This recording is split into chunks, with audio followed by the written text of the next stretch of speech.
네, 독자 여러분, 안녕하세요. 매번 책 낼 때마다 좀 부끄럽네요. 이번에 청년 붓다, 바람과 사자와 연꽃의 노래라는 책을 출간하게 되어서 이렇게 인사드립니다. 연암에서 동의보감, 동의보감에서 명리학. 사실 그 다음에 이제 주역 공부를 좀 했기 때문에 주역으로 이제 책을 쓰고 강의를 하려고 했으나 주변에 주역을 너무 좋아하고 잘하는 사람들이 많아가지고 제가 통 크게 양보하고 그 다음에 이제 불경을 만나게 된 거고요. 계속 이렇게 이제 공부의 방향이 이렇게 변하고 흘러가는 거는 왜 그럴까요? 간단합니다. 살아있기 때문에 그런 거죠. 살아있으면 계속 어디론가 가야 되거든요. 삶 자체가 어디론가 가는 것이니까. 그러니까 저는 당연히 고전평론가고, 고전평론가는 고전을 읽고 쓰고 말하는 게 일상이에요. 다른 분들이 이제 직장에 와서 일을 하고 뭐 논이나 밭에서 일을 하시듯이 저는 이제 그 고전의 지혜의 밭을 일구는 게 제 직업인 거죠. 그러니까 이제 그거를 계속 읽다 보면 아주 조금씩 흘러가게 돼 있죠. 머무를 수는 없어요. 그러니까 이제 근데 동양고전은 이제 방향이 뭐 동의보감 명리하면 이제 주역을 당연히 만나게 돼 있고요.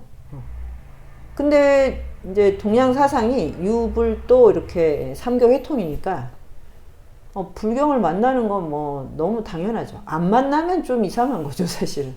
그건 요리조리 피했다는 얘기인데 그거 이상하잖아요. 그걸 왜 이 지혜의 바다를 피하겠습니까?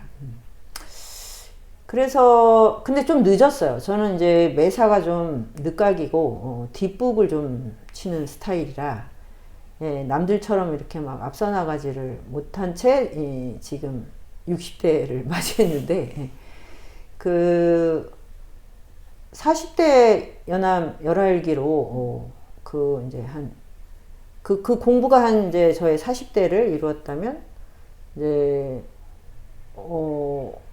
언제였지? 50대쯤에 그러니까 지금부터 10년 전이죠. 2012년에 나의 운명사용 설명서를 냈으니까 그 전해에 이제 동의보감 책을 내고 그러니까 이제 50대에 동의보감하고 그 명리학 이제 공부하고 감리당 시작하고 여기서 이제 많은 사람들하고 이제 명리 공부, 동의보감 공부를 했고요. 이제 몸에 대한 탐구를 하다 보니까 그러면 이제 자연히 마음의 세계가 궁금해지죠. 근데 이게 동의보감에도 칠정이 있긴 있어요. 그 희노애락 애호역 이거에 대한 이제 뭔가 마음이 같이 움직이니까 그래서 거기에서도 이제 마음에 대해서 많이 알게 됐는데 정말 이제 마음이 뭐 너무 이제 잠재력도 많고 이제 아주 심층적인 뭐 아주 다양한 지층으로 구성이 돼 있으니까 그거에 대한 탐구를 해야겠다라고 늘 마음에 이제 품고 있었고 근데 이제 인연이 딱 이제 시절 인연을 못 만나서 이렇게 이제 간접적으로 이제 공부를 하고 있었고 이제 정화 스님이 늘 이제 한 달에 한 번씩 한결같이 20년 동안 우리에게 불경을 이제 강의를 해주셨잖아요. 제가 이제 늘 박장근과 함께 출석은 했어요. 오창희 선생님도 했구나. 그래서 이제 이렇게 늘 출석은 했어요. 그런데 이제 반은 듣고 반은 졸고. 박장금은 3분의 2 졸고 저는 반 졸았어요. 그래서 이렇게 이제 간접적으로 들었는데 내가 직접 공부를 해야겠다. 이런 거는 딱 이제 2017년부터 시작이 된 거죠. 그래서 직접 이제 불경을 읽고 그거를 이제 탐구를 하니까 이렇게 그냥 간접적으로 듣는 거하고 이제 굉장히 다르더라고요. 정말로. 그래서 이제 아주 본격적으로 공부를 해야겠다 이런 마음이 든 거죠. 그러니까 한편으로는 고전평론가니까 당연히 뭐 연암 박지원, 뭐 열알기, 뭐 임꺽정, 뭐 이제 서유기 뭐 이런 이제 고전을 읽어요. 읽다가 보면 당연히 의학 역학이 궁금해지고 그러면 주역을 배우게 되고 그 다음에 이제 불경으로 가게 돼요. 근데 이제 요렇게만 있는 건 아니고 먼저 이제 불경을 통해서 다른 것들을 또 배우기도 하겠죠. 그래서 뭐 이건 너무 자연스럽고 당연한 수순이다 라는 생각은 듭니다. 좀 늦었다. 너무 늦었다. 네. 일단 이제 제가 불경을 읽었죠. 그러니까 이제 초기경전, 니까야라는 게 붙으면 초기경전이잖아요. 그걸 이제 읽고, 대승경전, 뭐 좀 금강경, 하안경, 뭐 이제 그 좀 우리가 많이 들어본 그 경전들을 이렇게 읽었어요. 근데 대승경전에는 정말 그 막 큰 가르침들이 막 충격, 반전, 막 이런 걸로 이제 다가와서, 불교는 진짜 어렵다. 이거는 뭐, 한 번에 어떻게 이렇게 이렇게 뇌구조가 바뀌기 전에는 이건 불가능한 거 아니야? 이제 항상 그러니까 어느 정도 이상은 이렇게 좁혀지지가 않는 거죠. 내가 아직 그런 뭐 준비가 안 됐으니까 저건 나의 가까이 하기 너무 먼 가르침이야. 뭐 이런 마음이 있었던 것 같고. 근데 이제 초기 경전을 읽으면 거기는 이제 부처님의 생애랑 부처님이 직접 설한 얘기들이 나오고 수많은 인연담이 나와요. 한마디로 이제 스토리의 바다인데 일단 너무 재미있는 거예요. 재미있는 거. 이야기니까. 이게 이야기는 이제 인물이 나오고 인물들이 사건이 나오고 이 사건을 왜 이런 사건이 일어났지? 근데 이제 따져봤더니 전생에 막 그 업이 나오고 뭐 그 전생 막 전생도 우리가 생각하는 요 앞에 생이 아니더라고요. 겁나 길어. 겁나 긴 이 이전에 억겁의 전생. 그래서 그 이야기 구조에 이제 너무 충격을 받았고 거기에 이제 부처님의 생애가 그게 너무 이제 흥미로웠어요. 근데 왜 우리가 불교 그러면 부처님의 생애보다 그냥 어떤 뭐 색즉시공 국증치색이나 그 뭐 금강경의 뭐 아상에 사로잡히지 마라 뭐 이런 얘기만 주로 환기할까? 그리고 선문답 이런 거. 그 부처님의 생애가 먼저 떠올라야 될 것 같은데. 그래서 이제 대강은 뭐 이제 알고 있었죠. 출가하고 뭐 이제 깨달음에 이르고 뭐 이런 거는 알고 뭐 나는 어렸을 때 열반에 이르기 전에 뭐 식중독에 걸렸다. 그래서 부처님 왜 이렇게 시시하게 식중독에 걸리지? 이런 생각을 했던 것 같아요. 안 했어요? 아니 무슨 식중독에 걸려서 돌아가시지? 그러니까 뭐 그런 너무 이제 거칠게 그냥 이렇게 알고 있는 거 알고 그런 거밖에 모르다가 이제 그 초기경전에 굉장히 자세히 나오니까 거기서 되게 감동을 많이 받았어요. 근데 제가 이제 좀 이렇게 철학적인 수준이 좀 낮아서 그런지 이야기가 이렇게 재밌고 감동적이더라고요. 거기 불교가 뭔지 이렇게 다 이렇게 거기 집약이 돼 있는 것 같아요. 그 부처님의 생애에. 이제 그러고 나서 대승경전은 부처님하고 직접 연결된 게 아니라 부처님의 법이 이후에 이제 역사적으로 계속 이제 새로운 그 막 진리와 뭐 법을 막 이제 생성시킨 거니까. 그래서 이제 요런 이제 차이도 알게 됐고.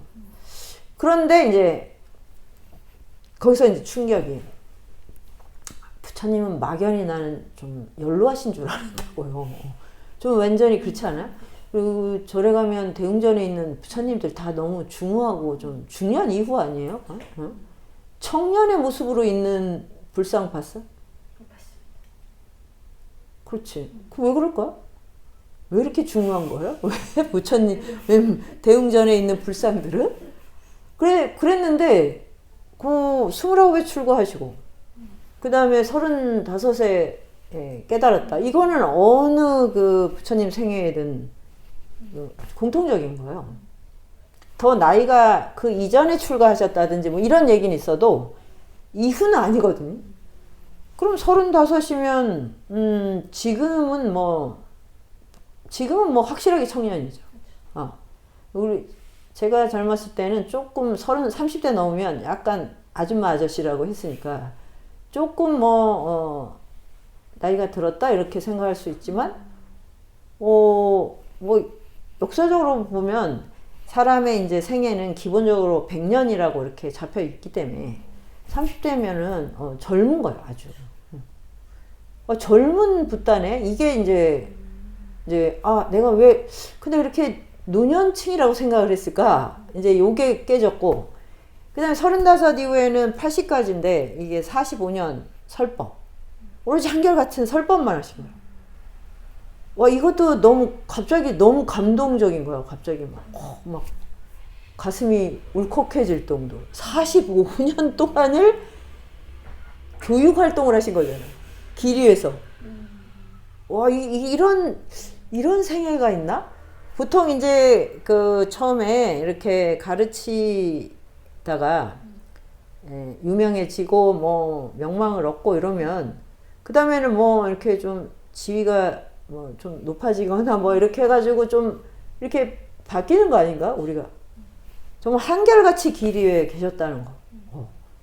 그 마지막 열반에 이를 때도 그 3달 동안 여행을 하면서 열반에 죽음을 맞이하는 거죠. 그때도 마지막까지 제자들에게 또는 찾아오는 다른 길 위의 사람들에게 가르치거든요. 와, 그 사실이 너무 충격이었어. 왜 이런 거를 생각을 못했을까? 불교를 뭐 이렇게 저렇게 접하면서도. 예. 그래서 일단 이거는 이제 이 책은 저 자신을 위한 책이죠.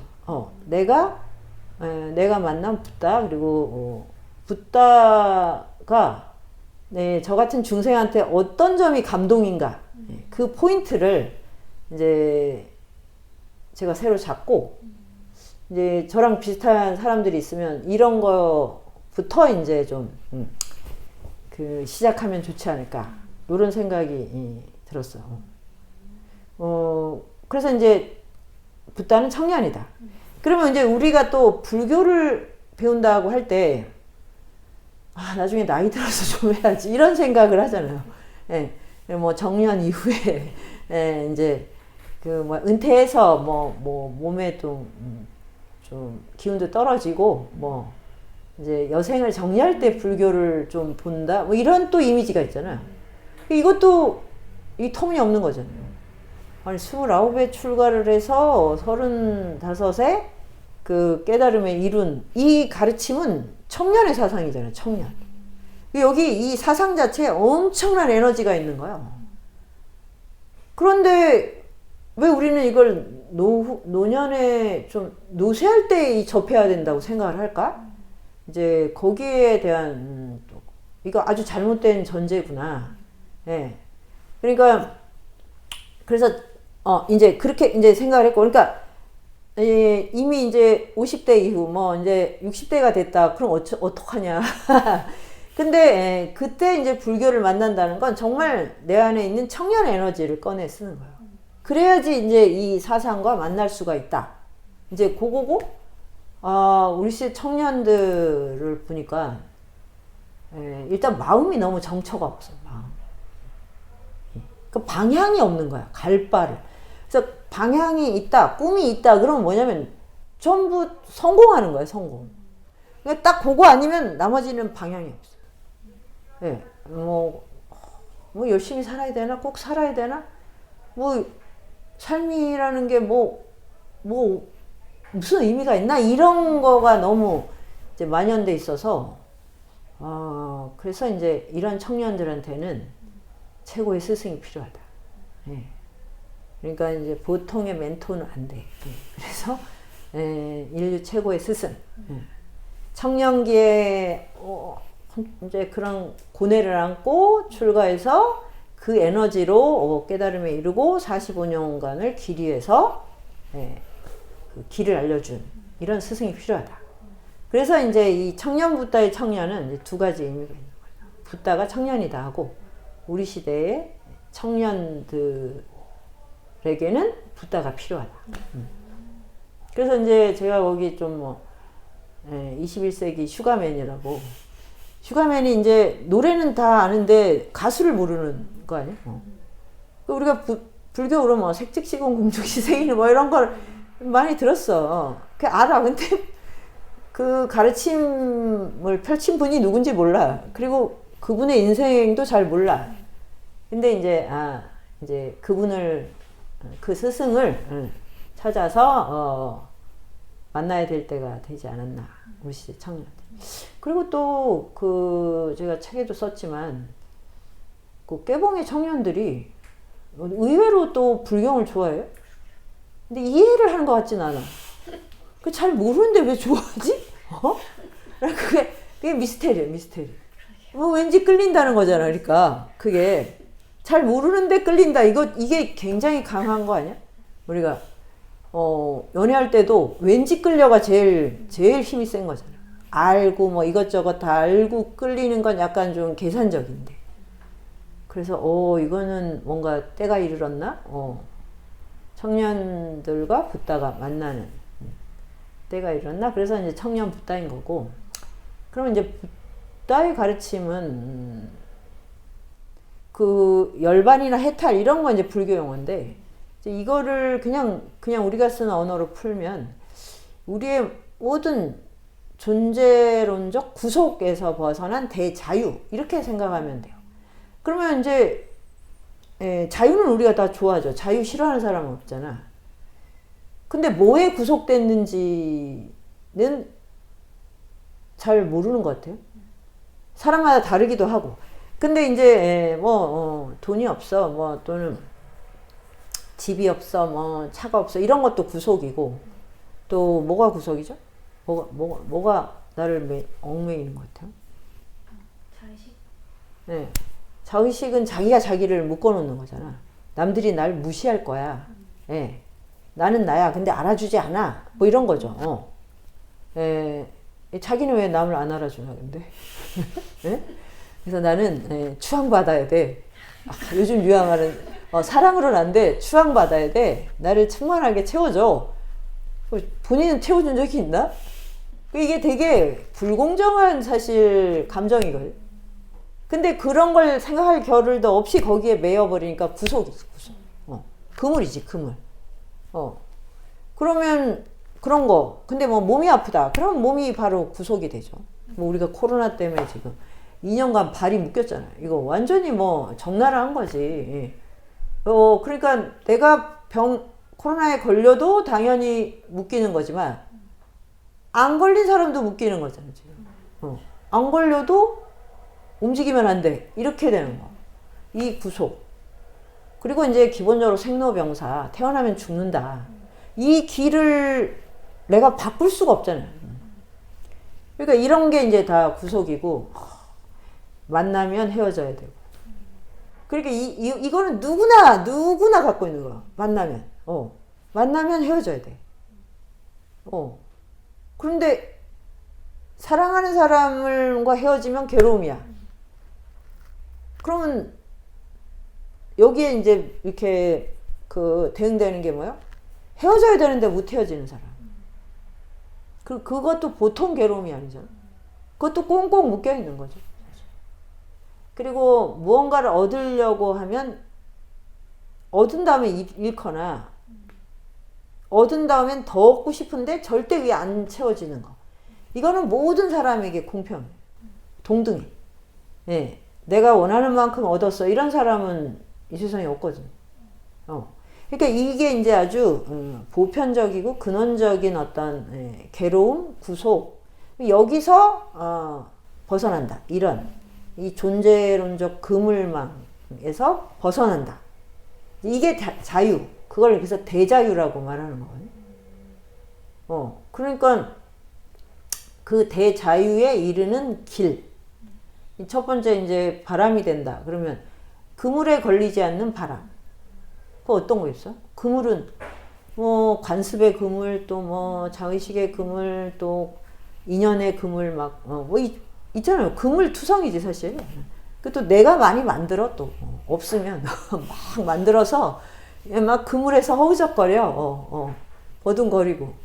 그래서 이제 그런 그물을 벗어나는 것에 대한 이제 최고로 멋진 비유가 이제 그물에 걸리지 않는 바람처럼. 바람은 그물에 걸리지 않잖아요.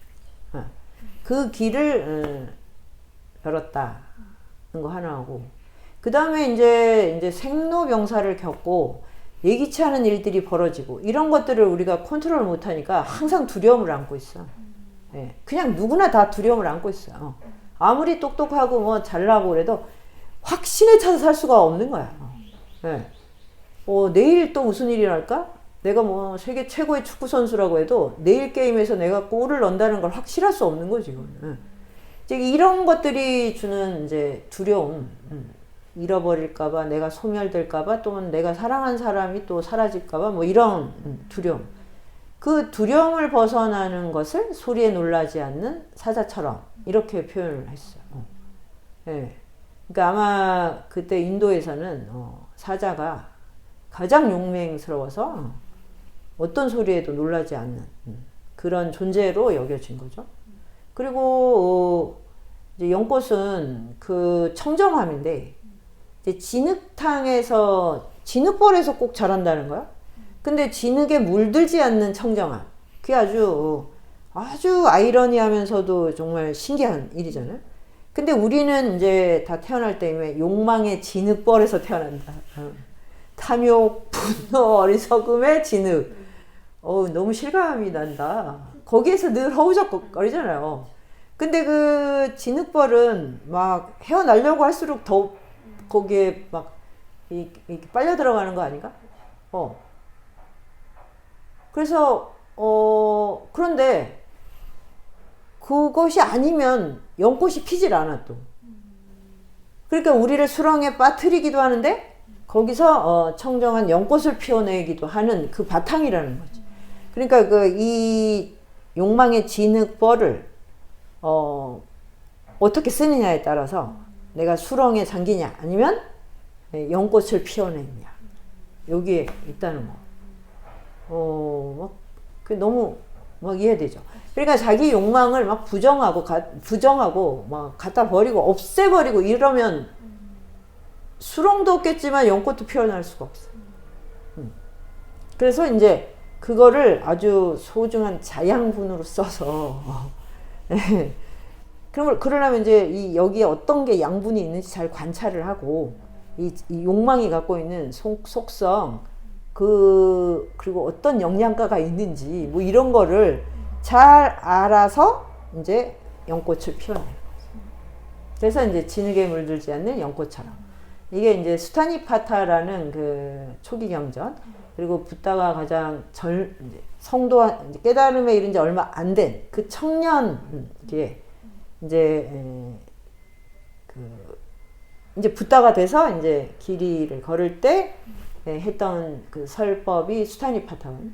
거기에 나오는 가장 유명한 구절이라 요것을 부제목으로 쓰게 됐어요. 수타니파타를 특별히 좋아한다기보다 그냥 초기 경전을 다 좋아해요 사실. 근데 양이 어마어마하고 수타니파타를 특히 좋아하는 이유는 좀 짧아요. 짧고 짧은 개송들로 돼 있는데 그 비유가 너무 매력적이야. 너무 매혹적이에요. 그런데 뭐 그게 막 낭만적이고 막 뭐 이렇게 막 에로틱하고 이런 매력이 아니고 우리의 욕망과 이 존재 그리고 자유 이런 문제를 너무 리얼하게 딱 그냥 한눈에 보여주는 그런 것들이 아주 강렬한 이제 이미지를 주거든요. 그래서 아마 수타니파타는 누가 봐도 뭐 아마 처음에 읽기 가장 좋고 아마 가장 사랑하게 되지 않을까 그런 생각이 들어요. 제일 유명한 게 무소의 뿔처럼 혼자서 가라도 거기서 나온 거고 한국인들이 이 말을 좋아하잖아요. 무소의 뿔처럼 혼자서 가라. 그래서 우리나라의 소는 뿔이 2개인데 왜 이런 비현실적인 그 아포리즘을 좋아하나. 그래서 뭐 인도의 무소는 뿔이 1개다. 뭐 이걸 막 이렇게 설명을 하기도 하는데 그 느낌이 굉장히 막 뭐라고 할까 뭐 막 이렇게 내가 혼자 갈 수 있다는 막 자신감과 당당함 막 이런 걸 표현해 주잖아요. 뭔지 모르는데 잘 모르는데 그게 법장 스님 통해서 이제 알려줬고 이제 공재영 작가의 그 소설 때문에 이제 널리 알려져서 지금 청년들은 들어는 봤을 텐데 그 유래는 잘 모를 것 같아요. 근데 초기 경전 읽고 그 수타니파타 이제 그게 짧은 경의 첫 번째니까 그리고 가장 오래됐다. 그러니까 뭐요? 부처님이 35에 깨닫고 이제 길이를 유행하는 그때의 그 기록이라는 얘기잖아. 그러니까 너무 막 그 청년부다의 그 생생한 막 그 막 뭐라고 할까 하여튼 청년의 활기 막 이런 게 거기 담겨 있는. 그래서 아마 처음이니까 더 이제 이 중생들이 알아듣기 쉽게. 그래서 저기 막 그렇게 어려운 내용이 없어요. 물론 실현하기는 되게 어려워. 근데 일단 그런 게 하나 있고 근데 내가 이제 그걸 빨리어 성전협회에서 이제 나온 걸 읽으면서 이게 이제 원문이고 빨리어를 바로 번역한 거고 그래서 이게 당연히 이렇게 있는 줄 알았는데 그 앞 해제를 보다가 와 이게 우리에게 오기까지 정말 엄청난 여정을 거쳤구나. 그러니까 한자로 된 경전에는 이 수타니파타가 안 들어가 있었던 거예요.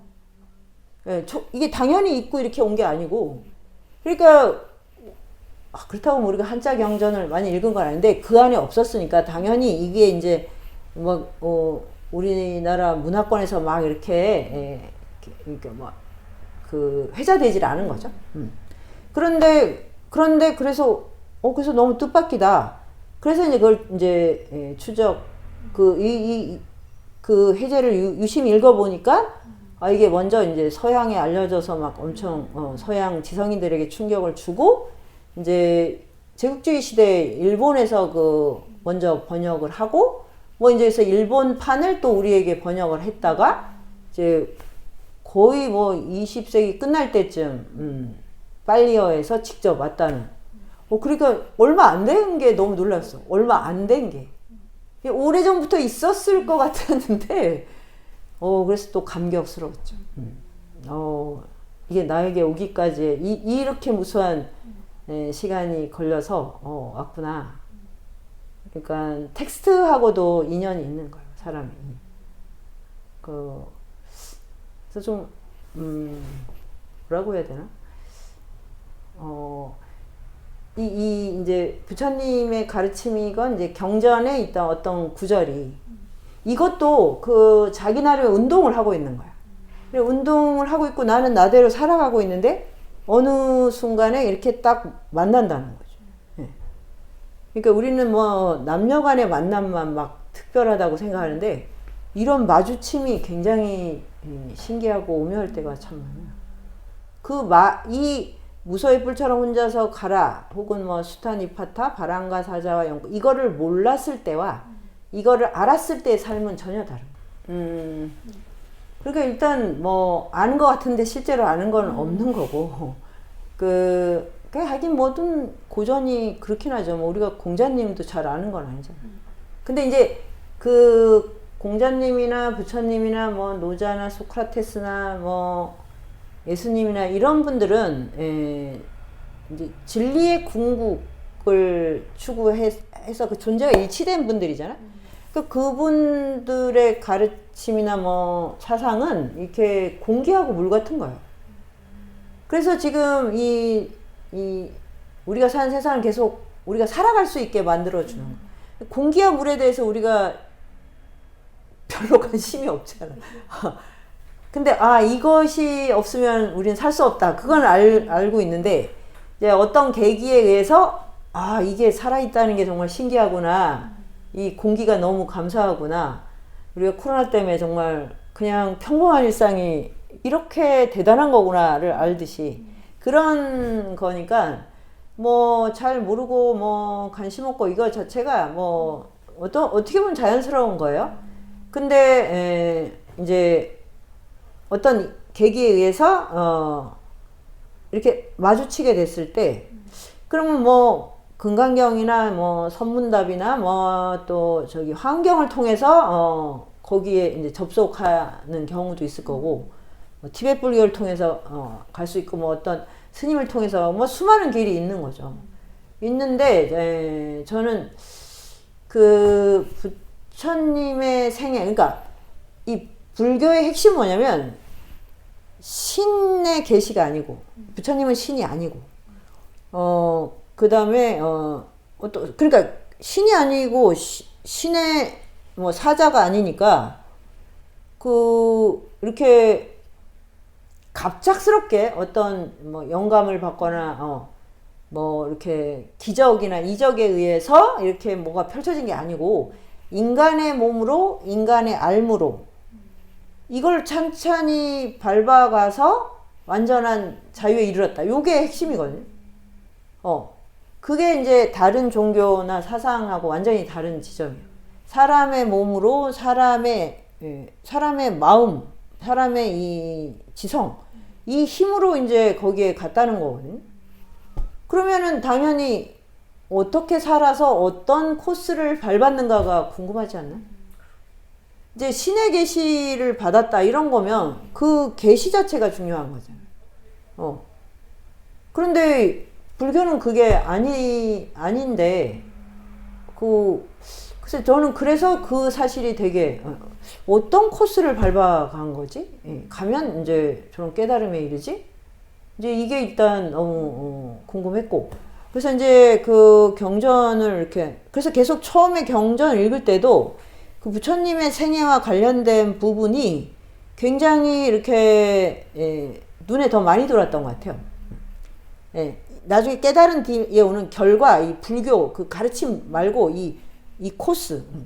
그래서 이제 그 이야기들을 쭉 이렇게 모아놨던 것 같은데 거기서 이제 또 놀라운 게 거기 막 신들도 나오고 뭐 그 마왕도 나오고 막 천신도 나오고 막 나오는데 그런데 이제 사람의 길을 가고 있어. 근데 너무 디테일이 살아있는 거예요. 그러니까 우리는 퍽퍽 점프를 해가지고 막 그냥 어느 날 깨닫고 막 그냥 막 어느 날 그냥 막 그 신통한 막 일이 일어나고 이럴 것 같은데 와 너무너무 정교하게 디테일이 살아있어. 거기에 굉장히 아주 놀랍고 진짜 감동을 받아. 이게 인간의 길이구나. 정말 인간이었구나 이렇게. 솔직히 안 믿었지. 사람으로 깨달았다고 해도 설마 말은 그렇게 하지만 사실은 신이거나 뭐 신의 아바타거나 뭐 이런 거겠지라고 생각하지 않나? 불교를 믿는다면 부처님을 다 신으로 생각을 하잖아. 근데 부처님은 절대 신이 아니라니까. 그리고 신이라고 하면 다른 종교랑 차이가 없어요. 사람의 몸, 사람의 마음, 사람의 인지력, 사람이 가지고 있는 잠재력이 자기의 속박을 다 풀 수 있을 만큼 충분하다. 충만하다. 그런 게 거기 담겨 있거든. 근데 그거를 부정하고 싶은 거죠. 왜 그럴까요? 수행하기 싫으니까. 그냥 누가 봐서 그냥 다 풀어줬으면 좋겠는 거지, 사실. 이제 그런 마음이 담겨 있는 걸 알기 때문에 이제 무소유불처럼 혼자서 가라도 그런 식으로 누군가에게 기대는 마음, 그거를 해체하는 거야. 그 기대는 마음이 나를 계속 구속을 만들어낸다. 나를 어디에 계속 이제 의존하게 하니까. 그럼 의존하는 그 순간부터 이제 온갖 막 이제 부정적이고 막 수동적이고 이런 것들이 거기 개입을 하기 시작해. 그럼 저기 예배나 제의식이 막 더 성행해야 되고 막 많이 막 화려하게 바쳐야 내가 구원받는다 이렇게 되잖아. 그런 고리를 다 끄는 거거든요. 그래서 행위, 오로지 자신의 생각, 말, 행위 여기에서 이제 모든 그 사슬로부터 해방이 있다라고 아무리 얘기를 해도 그거를 이제 잘 믿기 어려운 거지. 설마 내가 그럴 리가 있어? 이렇게 생각. 아, 내 생각과 마음과 이 뭐 말 이런 게 그렇게 대단한 힘이 있을까? 이렇게 생각하는 게 지금도 있는 거죠, 사실. 근데 그래서 그게 되게 이제 아주 부다의 가르침의 아주 특별한 지점이고, 그건 뭐 믿건 안 믿건 간에. 그러면 이제 그거를 하려면 그러면 어떤 과정을 밟았는가? 예, 막 신화적인 내용도 많이 들어가는데 거기에 담겨 있는 그런 인간적, 윤리적 의미는 뭘까? 이걸 또 이제 살펴봐야죠. 그래서 막 전생담이 막 너무너무 막 길게 나오잖아요. 근데 그거는 뭐 유적이나 이런 걸로 확인할 방법이 없지. 근데 그러면 이 전생담에 담겨 있는 의미가 뭘까? 그러면 두 가지. 보시하는 마음하고 진리에 대한 염원. 이게 있으면은 부다가 된다는 거네. 이제 이런 식으로 이제 하면 되게 쉬워지잖아요. 네, 실천은 어렵지만 일단 간단하잖아. 끝없이 보시하고, 그 다음에 내가 진리를 염원하고. 근데 그 왜 진리를 깨달으냐면 나를 포함한 중생을 구제하기 위해서. 그러니까 이런 마음. 그래서 이런 마음을 키워가는 거, 이런 생각을 좀 못 해봤다는 걸 알았어요. 그러니까 뭐 그냥 저 고원한 거야. 그냥 갑자기 내가 이렇게 흐리멍텅하게 살다가 갑자기 깨닫고 이렇게 생각을 하지. 그런 마음을 매일매일 밭을 갈듯이 해야 되는 이런 생각을 못 하잖아요. 그냥 주로 부정적인 방식으로 우리가 하루에 감정 처리를 하지 않나? 근데 그거 자체가 좀 이상한 거 아니야, 사실은? 근데 부처님은 딱 그런 마음을 계속해서 이제 갈고 닦고 개발을 해 나가면 이제 깨달음에 이르는 인연이 온다. 근데 왠지 맞는 말 같지 않아? 맞잖아. 맞을 것 같은데. 근데 그냥 우리는 억지로 막 참으면서 착한 일을 해야 돼. 뭐, 누구를 사랑해야 돼. 이런 걸 해도, 내가 정말 모든 것을 나눌 수 있는 존재가 되기를, 또는 나와 모든 사람들의 괴로움을 벗어나는 그런 깨달음에 이르기를, 이런 생각을 안 했다는 사실을 알았어. 내가 나한테 쇼크 먹었어. 그래서 난 내가 조금은 착한 줄 알았는데 너무 안 착한 거야. 선함이라는 게 없으면 진리의 빛을 받아들일 수가 없어요. 근데 선하다는 게 딴 게 아니고 마음을 긍정적이고 자율적인 방향으로 마음을 일구는 거죠. 마음을 개발해내는 거죠. 그러면 잠재력이 계속 무한하게 뻗어 나오는데, 이거는 그냥 적당한 수준에 딱 이렇게 묶어놓고 그냥 이 상태로 내가 어떻게 구원을 받겠어, 이렇게 생각해요. 그래서 뭐 요런 이제 디테일서부터 그러니까 지금 그래서 당장 뭐 나중에 부다를 이룰 수 있어 없어 이게 아니라 지금 이 순간 깨달음에 이르는 방향으로 내가 마음을 쓴다는 사실 자체가 중요한 거죠. 네. 오늘 이 순간에 그쪽으로 방향을 둘 수 있느냐. 근데 그거는 사실 어려운 일은 아니거든. 돈이 드는 일도 아니고 힘이 드는 일도 아니야. 근데 우리는 안 하지. 이거를 알게 됐어. 그래서 부처님의 생애를 하나하나 따라가게 되면 나중에 막 깨달아서 막 그냥 막 이렇게 막 휘황찬란 뒤에 막 휴광이 이런 붓다가 되고 안 되고 이런 게 중요한 게 아니라 삶의 방향, 마음의 방향, 어떤 인간으로 살아가야 하는 기준, 이런 것들이 굉장히 충만하게 그날 충만하게 할 수 있다. 그게 아니면 사람이 이 삶의 허무를 이기기가 참 어려울 것 같아요. 지금 청년들도 그 허무감에 빠져 있는 거예요. 그래서 뭐 노동과 쾌락에 올인할 때만 막 살아있다고 느끼고 나머지는 그냥 너무 공허한 거야, 쉽게 말하면. 근데 이 공허함은 이해가 되면서도 한편으로 뭐냐면 깨달음 뭐 구도 혹은 뭐 지혜를 향한 마음이나 내가 온 세상과 연결되어 있다고 하는 이 자비의 마음은 전혀 없는 거잖아요. 사실. 그냥 이 설명할 수 없는 이 공허감을 거기에 빠져 있으면 다 부정적인 마음이 생기죠. 근데 이제 붓다의 생애를 보면 그 인간은 원초적으로 세상 모두와 연결되면서 그 존재와 세계에 대해서 알고 싶다고 하는 그 진리에 대한 염원이 이 생명을 끊임없이 낳고 기르는 것인데 그 마음을 잃어버리면 공허할 수밖에 없어요. 삶의 의욕뿐 아니라 동력을 다 잃어버리게 돼 있어요. 그거를 나는 그냥 일상에서 좀 느낄 것 같아요. 어느 순간에 삶이 너무 재미없는 순간이 있거든. 너무 재미없고 지루해. 뭐 재밌는 일이 나는 사실 있을 게 없잖아.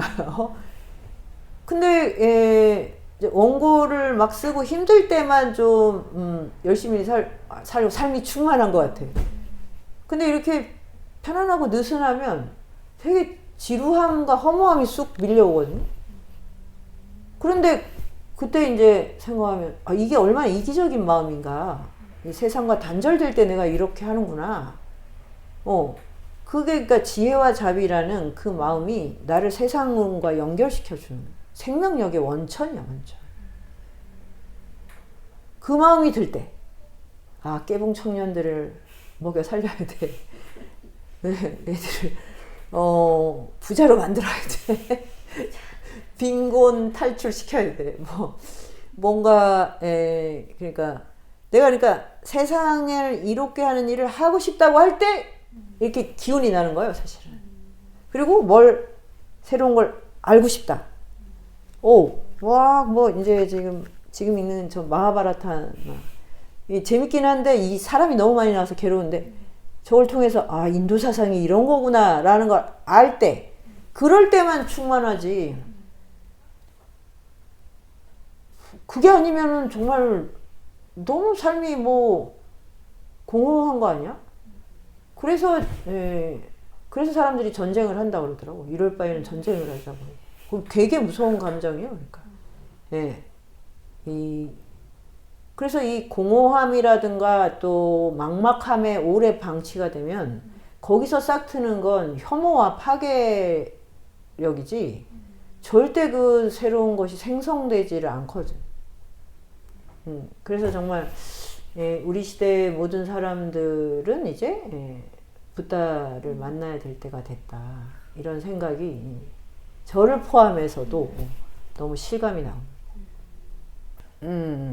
그러니까 부처님이 이제 시타르타 왕자로 태어났을 때 이제 예언자들이 전륜성왕이 되거나 이제 붓다가 되거나 그럼 최고의 이제 운명을 타고난 거잖아요.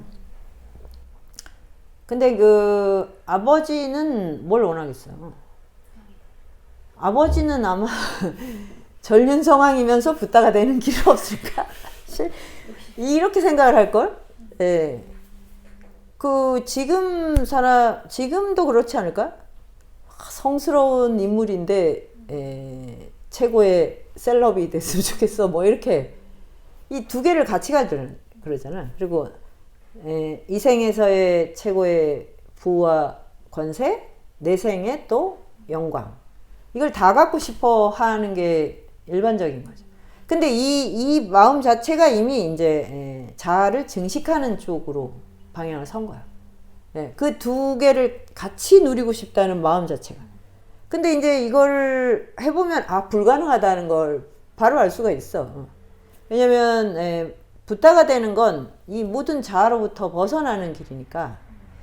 내가 요즘 배운 이제 그 아인슈타인 과학을 빌리면 전륜성왕이 된다고 하는 길은 직선 운동을 하는 거예요. 근데 붓다가 되는 건 원운동을 해야 되거든. 이거는 질적으로 다른 거지. 직선 운동하면서 원운동을 어떻게 해? 직선의 레일을 벗어나서 계속 자기가 자기 자신을 변속할 수 있어야 원운동이 되는데 원은 계속 방향을 바꾸는 거잖아요. 그래서 일단 이 둘이 공존하는 건 불가능하다. 그러니까 부처님이 출가를 했죠. 만약에 시타르타 왕자로서 그 인도 통일을 하고 근데 그 다음에 붓다가 되자 이랬으면 좀 빨리 통일하고 40대 이후에 출가해서 깨달음을 이루자 이러면 더 완성된 삶 아니야? 그게 불가능하다니까 그러니까 그거. 그리고 그러면 진짜 부처님이 이제 중년 이후에 깨달으면 사상도 되게 이상할 것 같은데.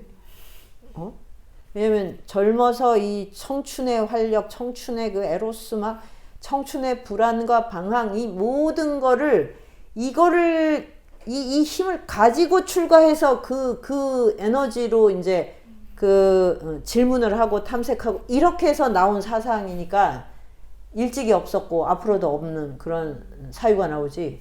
전륜성왕 다 이루어서 석가족이 인도 통일하고 그래서 막 영광 다 누린 다음에 그 다음에 출가해서 숲에 가서 사상을 했다 그러면 기진맥진해가지고 그냥 명상하다가 그냥 조용히 생을 마치지 않겠어? 거기서 나오는 사상이라는 것도 그냥 영광 다 보고 신에게도 신에게도 예배를 드려서 내생 보험 같은 거가 되는 거 아니야? 그거 자체가 말이 안 되죠. 그리고 일단 전륜성왕이 되려면 무수히 많은 사람을 희생시켜야 돼. 사람들은 전륜성왕 그러면 멋있잖아. 천하통일한 뒤에만 생각하잖아. 우리가 그러니까 엄청난 부와 권세를 누린 다음에 오는 호화로움만 보는 거지. 거기에 얼마나 많은 피를 묻혀야 되는지를 보지 않고.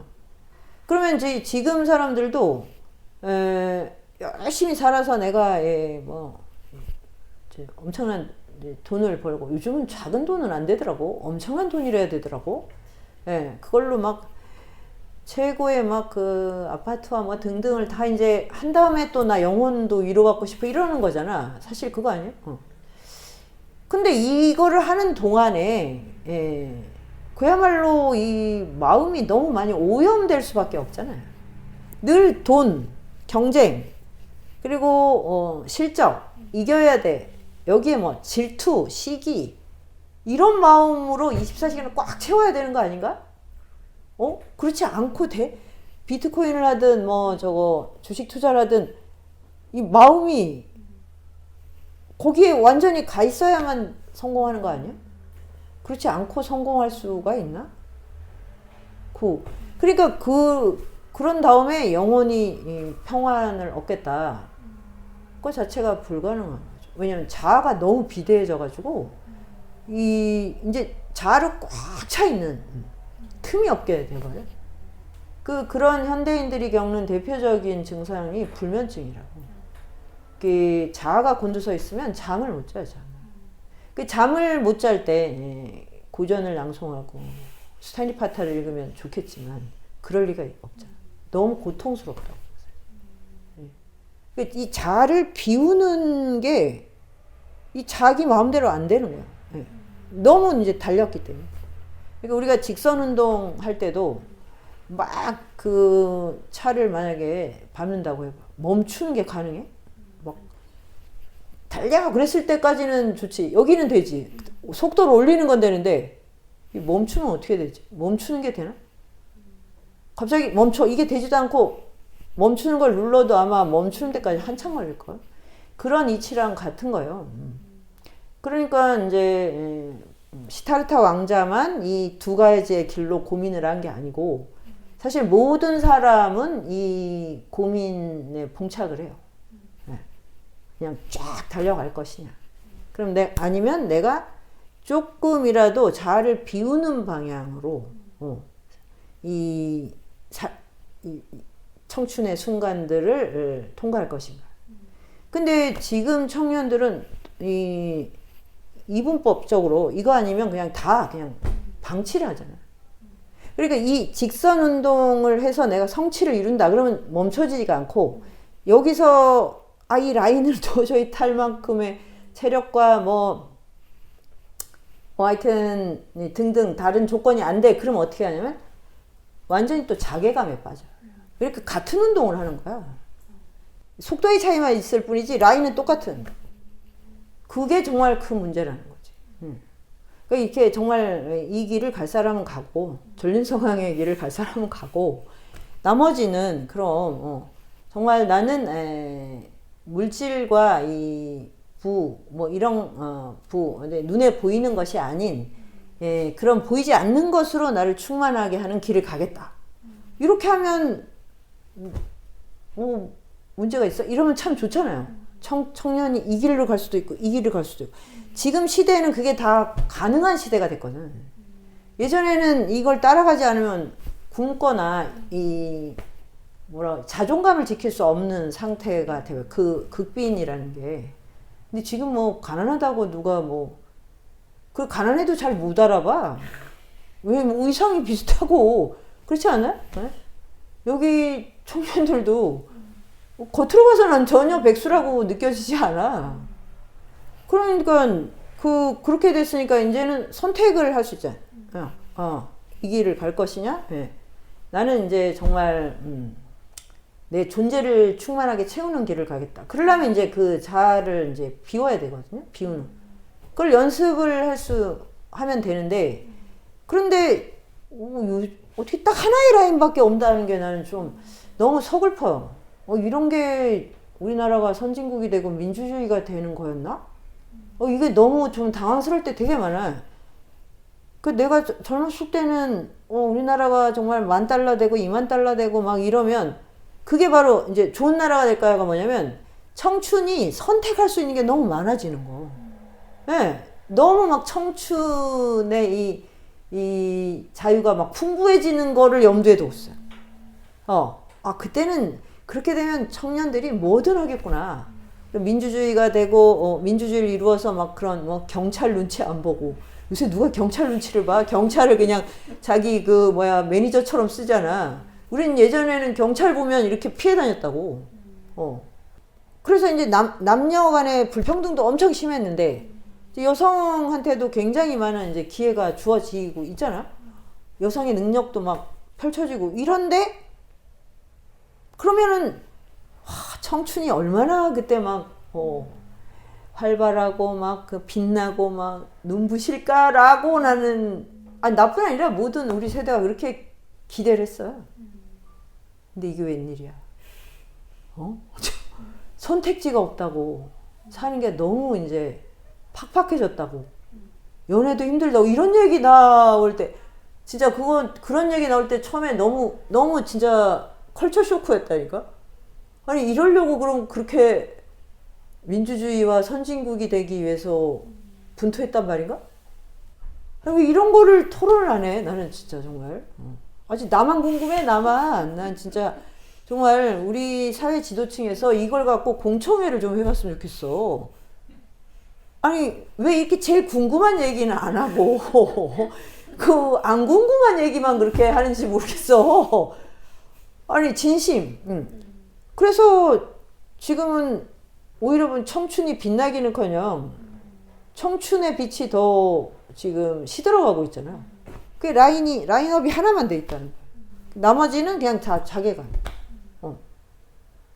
그래서 이제 정말 이게 그러니까 이 전륜성황의 길을 만약에 부처님이 갔다 그러면 이 붓다의 길은 지금 2600년 지나고 지금까지 오지 않았을 거야. 우린 지금까지도 불교의 가르침은 없는 세상에서 살고 있을 거야. 그러니까 그냥 인도에 한 유명한 대단한 군주가 하나 있었다. 그렇게 되겠죠. 시타르타라는 군주가. 그래서 우리가 진시황, 아쇼카왕, 알렉산더 대왕 이런 대왕 중에 한 명이 있었다고 되겠죠.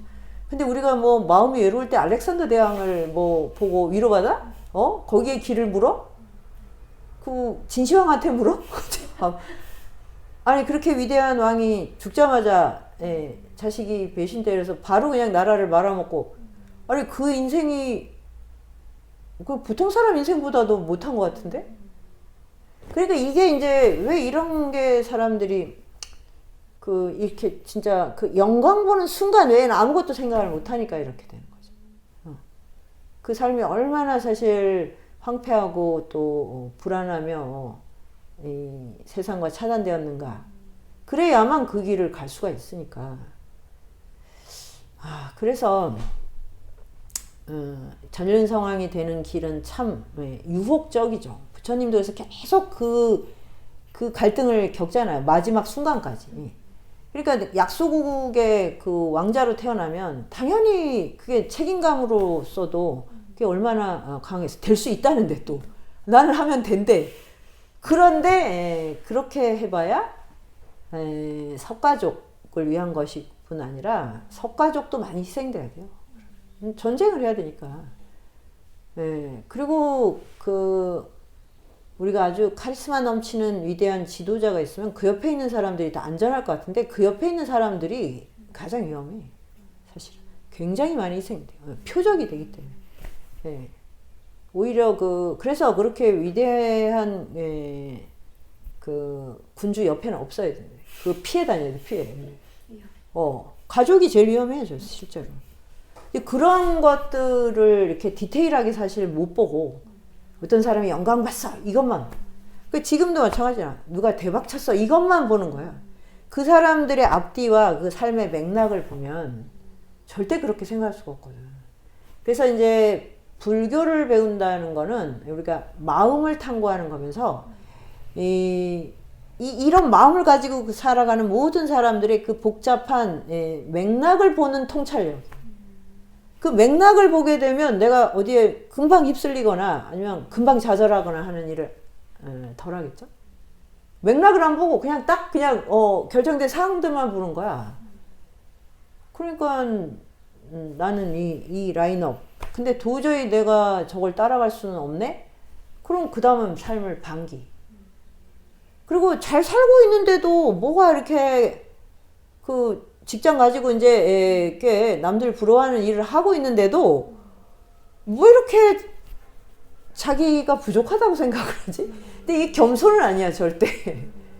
그러니까 그런 거는 지금 이쪽 등속 직선 운동 하는데 다 지금 딱 결합된 거죠. 나를 좀 자유롭게 하고 해방시키는 이 방향의 쪽으로는 시선을 돌리지 않기 때문에.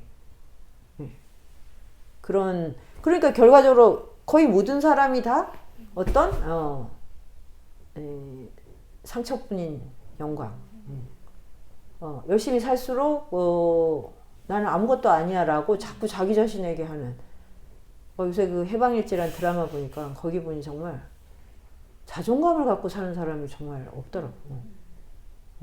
그게 놀랍지 않나? 굉장히 잘 살고 있는데 왜 저럴까?